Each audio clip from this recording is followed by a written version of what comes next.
ہمارے border security forces, ہمارے currency کی جو اسمگلنگ کے اعتراضات ہوتے تھے اس کے اوپر کریک ڈاؤن کیا گیا. تو یہ ساری چیزیں جو ہماری ریمیٹنسز بڑھیں اس ملک میں، جو باہر سے ترسیلات آتی ہیں، اس میں بھی فیٹف کی جو ہم نے کمپلائنس کی اس پچھلے 3.5 سال میں، اس کا ہاتھ ہے. جب ہم حکومت پاکستان تحریک انصاف کی آئی تھی تو صرف 19 ارب ڈالر کی باہر سے ترسیلات آتی تھیں ریمیٹنسز کی شکل میں.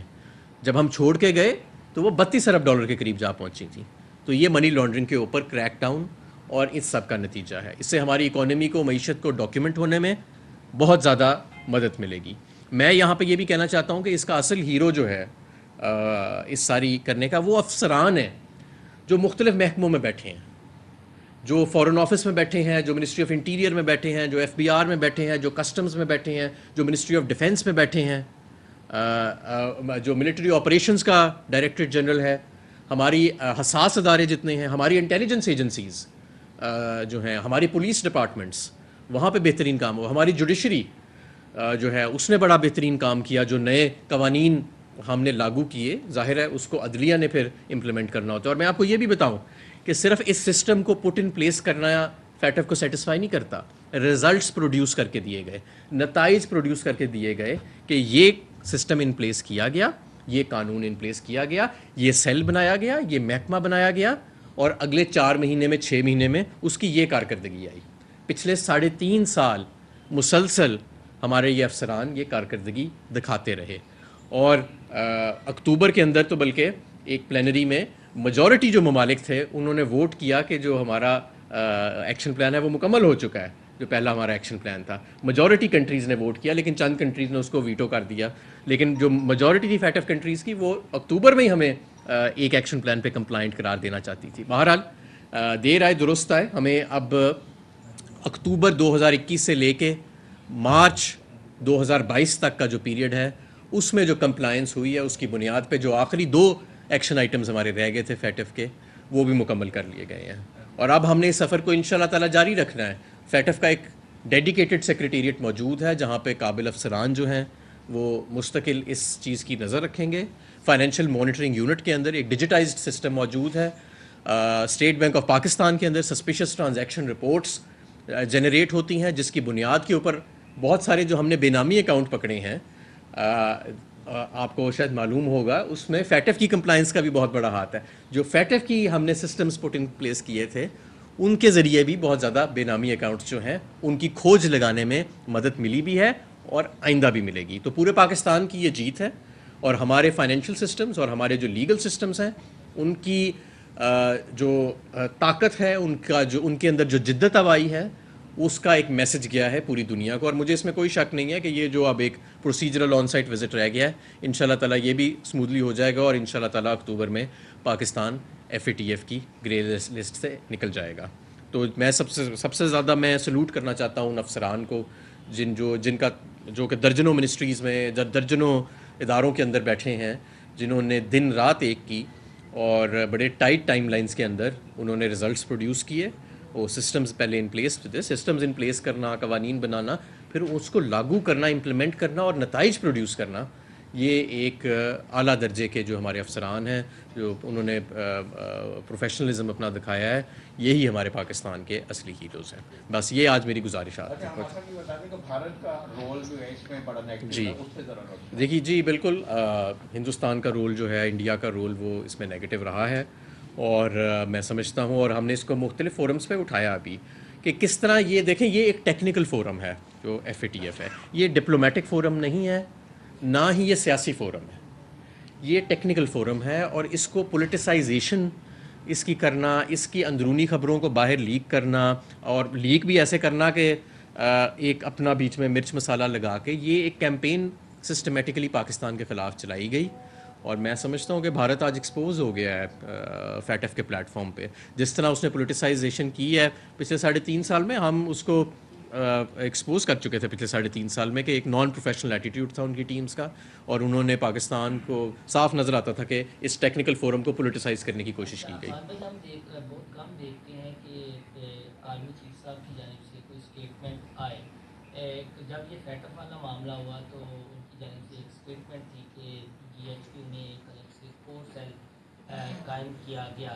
تو یہ بتائیے گا اس کور سیل کا کتنا بڑا ہاتھ ہے پاکستان کو یہ خوشخبری دینے میں، کیونکہ ایک بات تنازع کھڑا ہو رہا ہے اور پھر کچھ جو سوشل میڈیا پہ ہے وہ کہہ رہے تھے کہ پاک فوج کو یہ کریڈٹ نہیں جاتا، صرف عمران خان کو جاتا ہے، کیونکہ آپ اسے مانیٹر کر رہے تھے اور آپ سے بہتر کوئی نہیں جانتا۔ دیکھیں اس میں ہر ادارہ جو ہے اس کے اندر ایک ڈیڈیکیٹڈ سیل بنا تھا، ایف بی آر کے اندر بھی ڈیڈیکیٹڈ سیل تھا، کسٹمز کے اندر بھی ڈیڈیکیٹڈ سیل تھا، حساس اداروں کے اندر بھی ڈیڈیکیٹڈ سیلز بنے تھے جو چیزیں کمپلائنس کی ان سے تعلق رکھتی تھیں، اور اس میں کوئی شک نہیں ہے کہ اس میں عسکری قیادت کا بھی بڑا پازیٹیو انپٹ رہا ہے اور ان کے ساتھ بہترین کوآرڈینیشن رہی ہے۔ تو یہ پورے ملک کی فتح ہے، اور سب سے زیادہ فتح جو ہے وہ ایکچولی ان افسران کی ہے۔ یہ بتائیے گا کہ موجودہ حکومت جو ہے وہ بھی اس کا کریڈٹ لے رہی ہے اور سفارتی تعلقات بہتر ہونے کی وجہ سے بھی وہ کہہ رہے ہیں کہ یہ ہوا ہے، تو اس کے اوپر بتائیے گا کہ اصل کیا مودی کا بھی اس میں کوئی رول ہے؟ نہیں دیکھیں، جو کمپلائنس پیریڈ انڈر ریویو تھا نا، وہ تھا اکتوبر سے لے کے مارچ تک کا، اس سے آگے فیٹ ایف کی پلینری نے نہیں دیکھا، اور اس کی اکتوبر سے لے کے مارچ تک کی جو رپورٹ تھی وہ پاکستان تحریک انصاف کے دور اقتدار میں اپریل کے پہلے ہفتے میں فیٹ ایف سیکریٹریٹ کو جمع بھی ہو گئی تھی۔ یہ اس رپورٹ کی بنیاد کے اوپر کیا گیا، جیسے میں نے آپ کو بتایا کہ فیٹ ایف اس چیز کا بڑا اسٹرانگ ایکسیپشن لیتا ہے اگر کوئی یہ کہے کہ جی اس میں ڈپلومسی کا یا سیاست کا ہاتھ ہے۔ یہ ایک ٹیکنیکل فورم ہے، اور اگر ان کی یہ بات فیٹ ایف فورم تک بھی پہنچے گی تو وہ کوئی زیادہ پسند نہیں کریں گے، اس لیے میں انہیں کہوں گا کہ ذرا محتاط بیان دیں۔ ہو سکتا ہے انہیں پروسیجرز کا نہیں پتہ فیٹ ایف کے، لیکن یہ ٹیکنیکل فورم ہے، یہ کہنا کہ کوئی ڈپلومسی کا اس پہ اثر ہوا تھا، یہ فیٹ ایف کی اپنی گائیڈ لائنز اور میتھڈالوجی کے خلاف جاتا ہے۔ صاحب یہ بتائیے گا کہ ایک عام آدمی کو کیسے پتہ چلے گا کہ فیٹ ایف گرے لسٹ ختم ہونے سے ہمیں پاکستان کو کیا فائدہ ہوگا؟ جی میں نے آپ کو جیسے بتایا نا کہ ہمارے ملک میں جو سرمایہ کاری ہوتی ہے نمبر 1، اس کے اندر اس سے فروغ ملے گا، کیونکہ فیٹ ایف جو ہے وہ ایک سگنل دیتا ہے انویسٹرز کو کہ اس ملک کا جو فائنینشیل اور لیگل سسٹم ہے وہ روبسٹ ہے اور سیف ہے۔ دوسرا، ہمارے تاجر جو ایکسپورٹ کرتے ہیں یا امپورٹ کرتے ہیں وہ ان کی بے شمار ٹرانزیکشنز انٹرنیشنل بینکس کے ذریعے ہوتی ہیں، کنفرمنگ بینکس ہوتے ہیں اور بینیفیشری بینکس ہوتے ہیں، ان سب کو بھی اب ان بینکس کے ساتھ ڈیل کرنے میں قدرے آسانی آئے گی۔ بینکس اب کمفرٹیبل فیل کریں گے ان پاکستان کے ساتھ۔ میں آپ کو بتاؤں، جو ملک بلیک لسٹ میں ہوتے ہیں خاص طور پہ، بینکوں کا ان کے ساتھ ڈیل کرنے کا جو ایس او پی ہے وہ فرق ہوتا ہے، ان سے زیادہ پروسیجرز ہوتے ہیں، لینتھی پروسیجرز ہوتے ہیں، ٹیڈیس پروسیجرز ہوتے ہیں، ٹرانزیکشنز ٹرانسمٹ ہونے میں پرابلمز آتی ہیں۔ پاکستان اگر گرے سے باہر نکل رہا ہے تو یہ پورے آپ کے انٹرنیشنل بینکنگ سسٹم کو جو تجارت چلاتا ہے اس کو یہ میسج جاتا ہے کہ آپ کا اب بینکنگ سسٹم سیف اور ساؤنڈ ہے، اور کوئی بھی بین الاقوامی ممالک جو ہیں وہ ہمارے ساتھ ڈیل کرتے ہوئے، ٹرانزیکشنز کرتے ہوئے، رقوم بھجواتے ہوئے، منتقلی کرتے ہوئے، یا انویسٹمنٹس جو بیرون ملک کی آتی ہیں یا پاکستان سے باہر جاتی ہیں وہ کرتے ہوئے، وہ اب زیادہ سیف اور کمفرٹیبل فیل کریں گے۔ ایک سگنل گیا ہے بڑا پاورفل ہمارے لیگل سسٹم اور ہمارے فائنینشیل سسٹم کے بارے میں باقی ساری دنیا کو، تو دس از ویری پازیٹیو۔ ہمارے کو یہ بتائیے کہ جب یہ معاملہ چلتا رہا گرے لسٹ کا، تو اس وقت ہم نے دیکھا کہ حافظ سعید اور ان دیگر افراد کا نام لے کر پاکستان بڑا ڈیفینسو پوزیشن میں رہا، لیکن ہم دوسری طرف دیکھتے ہیں کہ جو بی ایل اے اور ٹی ٹی پی کی جو فنڈنگ ٹیرف فائنینسنگ کی جاتی رہی ہے انڈیا سے، وہ سب کے سامنے ہے، لیکن پاکستان نے جس طرح سے اس کی ہمارے سے آواز اٹھانی تھی فیٹ ایف میں یا عالمی اداروں میں، وہ ہمیں کوئی اسٹرانگ وائس آپ کی گورنمنٹ میں نظر نہیں آئی، تو موجودہ حکومت کو آپ کیا پیغام دیں گے، کس طرح سے اس کو معاملے کو آگے لے کر چلیں؟ دیکھیں، میرا یہ خیال ہے کہ جیسے ہی ہم گرے لسٹ سے نکلتے ہیں، میں نے یہ ٹارگٹ اپنے ٹیم کو دیا تھا جب میں وہاں پہ تھا، کیونکہ ہمیں نظر آ رہا تھا کہ انشاءاللہ ہم چند مہینوں میں، چند دنوں میں، ہم ہفتوں میں نکل جائیں گے، ہماری ٹیکنیکل کمپلائنس جو تھی وہ مکمل تھی، اور یہ میں نے فیٹ ایف کے پریزیڈنٹ کو بھی مل کے ان سے کہا تھا کہ ہم گرے لسٹ سے نکلتے ساتھ ہم ایف اے ٹی ایف کی باڈی کی ممبرشپ حاصل کریں گے۔ اس ممبرشپ حاصل کرنے کا ایک طریقہ کار ہے اور اس کی ایک میتھڈالوجی ہے جس میں تھوڑا وقت ضرور لگ سکتا ہے لیکن بہت زیادہ نہیں، لیکن ہمیں اس طرف جانا چاہیے۔ انڈیا ممبر ہے فیٹ ایف کا، اور بھی ممالک جو ہیں وہ ممبرز ہیں فیٹ ایف کے، مڈل ایسٹ کے اندر ممالک ہیں، کیونکہ اب ہمارا سسٹم کمپلائنٹ ہو چکا ہے اور ہم گزر چکے ہیں ایک فیز میں سے۔ جیسے اب روس کو دیکھیں، روس گرے لسٹ میں تھا، آج وہ ممبر ہے فیٹ ایف کا۔ ہم جب فیٹ ایف کے ممبر بنتے ہیں تب ہی ہم اس پوزیشن میں آتے ہیں کہ ہم دوسرے ممالک جو ہیں اگر ان میں کوئی دہشت گردی کی فنڈنگ ہو رہی ہے یا کوئی ایسی حرکتیں ہو رہی ہیں تو ہم ان کو پوائنٹ آؤٹ کر سکیں باضابطہ طور کے اوپر۔ تو میں سمجھتا ہوں کہ پاکستان کو گرے لسٹ سے نکلتے ساتھ ایف اے ٹی ایف کی ممبرشپ جو ہے وہ فوری طور پہ حاصل کر لینی چاہیے۔ اس کا یہ بھی ایک بڑا پاورفل سگنل جائے گا باقی ساری دنیا کو، کیونکہ 40 کے قریب جورسڈکشنز ہیں جو صرف دنیا میں ممبرز ہیں اس کے، اور ہمیں پاکستان کو جو دنیا کا 5واں بڑا ملک ہے اور ایک ابھرتا ہوا انشاءاللہ تعالی ملک ہے, اسے FATF کی باڈی کا پرماننٹ رکن ہونا چاہیے. ہمارے آپ نے جس طرح کہا کہ افسران کو کریڈٹ جاتا ہے, میں اسپیسیفکلی بات اس لیے کر رہا ہوں کہ آرمی چیف صاحب کا جب سے یہ رجیم چینج والا معاملہ ہوا ہے تو ان کی جانب بہت زیادہ ان کی شخصیت کو متنازع بنایا جا رہا ہے. تو آپ اسپیسیفکلی نام کیوں نہیں لیتے کہ یہ credit army chief general Bajwa کو بھی جاتا ہے؟ دیکھیں, میں نے آپ کو کہا کہ پورے پاکستان کو اس کا کریڈٹ جاتا ہے. اس کے اندر عسکری قیادت بھی شامل ہے, عسکری افسران بھی شامل ہیں, سول افسران بھی شامل ہیں, اور درجنوں منسٹریز میں بیٹھے افسران, یہاں تک کہ صوبائی جو ہمارے محکمے ہیں ان میں بیٹھے افسران بھی شامل ہیں. تو یہ ایک پورے پاکستان کی فتح ہے, اور انشاءاللہ تعالی ہمیں اب اس سفر کو آگے لے کے بڑھنا ہے, اور مجھے پورا یقین ہے کہ انشاءاللہ تعالی اکتوبر میں پاکستان سے کی بات کی ہے تو ابھی جو اوورسیز پاکستانیوں کو ووٹ کا حق سے محروم کر دیا گیا ہے, تو وہ جو ہے اس کے ہاں یہ دیکھیں نا, یہ ایک بڑی عجیب سی بات ہے کہ یہ ملک آپ کا چل رہا ہے عسکری اس کے اوپر, اس کے آپ کا ملک چل رہا ہے فورن جو ریمیٹنسز آ رہی ہیں, ٹھیک ہے جی, اور آپ کی جو اس وقت فورن ریمیٹنسز آ رہی ہیں وہ آپ کی ایکسپورٹ سے بھی زیادہ ہیں. 30 ارب ڈالر کی, 31 ارب ڈالر کی آپ کی ایکسپورٹ ہے, 32 ارب ڈالر کا آپ کا ریمیٹنس آ رہا ہے. اور ہم نے ان جو ہمارے محنتی لوگ گھر سے دور جا کے قربانی دے کے وہ ترسیلات بھیج رہے ہیں جس سے یہ ملک چل رہا ہے, ان کو ہم کہہ رہے ہیں کہ آپ ووٹ نہیں دے سکتے لیکن آپ نے ٹیکس دینا ہے. تو یہ میں سمجھتا ہوں بغض ہے جو ہمارے موجودہ حکمران بیٹھے ہیں, جو انہوں نے اوورسیز پاکستانیز کے ساتھ یہ ظلم کر رہے ہیں, یہ ان کے دل میں بغض ہے, کیونکہ انہیں پتہ ہے کہ یہ سارے جو ہیں یہ اویئر لوگ ہیں, باہر کے معاشرے دیکھ چکے ہیں, اور اس لیے یہ عمران خان کے زیادہ قریب ہیں, تو ان کو یہ چیز ہضم نہیں ہوتی. تو میں سمجھتا ہوں کہ لیکن یہ عارضی چیزیں ہیں, یہ ٹھیک کر لیں گے ہم.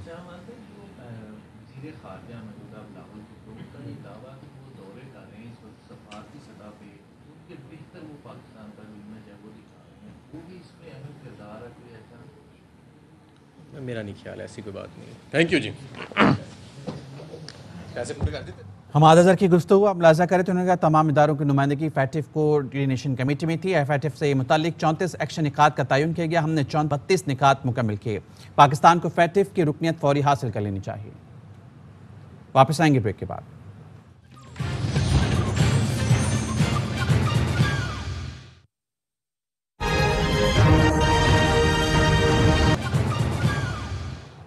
Welcome back. وزیر اعظم شہباز شریف نے FATF کی تمام شرائط پوری کرنے کے اعلان پر قوم کو مبارکباد دی. شہباز شریف نے کہا اداروں, شخصیات اور متعلقہ ٹیم کو مبارک ہو, آپ سب کی کاوشیں رنگ لائیں. الحمدللہ وائٹ لسٹ کی طرف واپسی پاکستان کی بڑی کامیابی ہے. آج FATF کا کریڈٹ لینے والوں کا ماضی میں اس متعلق کیا کردار رہا, سب کا ریکارڈ کا حصہ ہے. تحریک انصاف دور حکومت میں جب پارلیمنٹ میں FATF سے متعلق قانون سازی کی جا رہی تھی تو اس وقت کی اپوزیشن نے احتجاج مشترکہ اجلاس سے واک آؤٹ کیا. PTI رہنماؤں نے پرانی ویڈیوز شیئر کر کے موجودہ حکومت پر طنز کے نشر برسا دیے. کوئی تحریک ہماری گورنمنٹ کی وجہ سے نہیں, ہم FATF کے گرے لسٹ کے اندر, یہ ہمیں وراثت میں ملا, انہیرٹ کیا ہم نے. FATF کی گرے لسٹ سے نکلنا آسان نہ تھا, قانون سازی کی ضرورت تھی اور پارلیمان میں اتفاق نہ. جو آج کامیابی کا صحرا اپنے سر سجاتے ہیں وہی ایوان سے چلے جاتے تھے.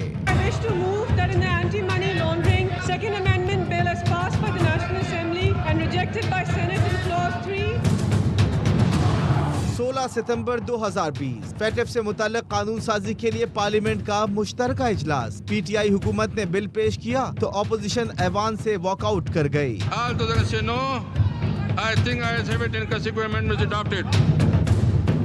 کل کے اپوزیشن لیڈر اور موجودہ وزیر اعظم شہباز شریف اور ہینا ربانی گھر بھی ایوان سے چلی گئیں. فواد چودھری نے تصویر واضح کر دی. فواد چودھری نے ٹویٹر پیغام میں لکھا, آپ بھی ان افراد میں شامل ہیں جنہوں نے FATF قانون پر ووٹ ڈالنے سے یہ کہہ کر انکار کیا کہ پہلے زرداری اور نواز شریف کے منی لانڈرنگ کیسز ختم کیے جائیں. مراد سعید کا کہنا ہے ملکی مفاد کی قانون سازی ہو رہی تھی تو انہوں نے تحریری NRO مانگا. یہاں تک کہا کہ ملک بلیک لسٹ میں جاتا ہے تو جائیں, NRO نہ ملا تو ہم ووٹ نہیں دیں گے. خان نے NRO بھی نہ دیا, ملک بھی گرے لسٹ سے نکال دیا. دیا। شہباز گل نے بھی کہہ دیا۔ ہینا ربانی کھر صاحبہ بجا طور پر کہہ سکتی ہیں کہ جب یہ قانون سازی ہوئی I was not in the room. Not in the room. Not in the room. ایک بریک کے بعد واپس آئیں گے۔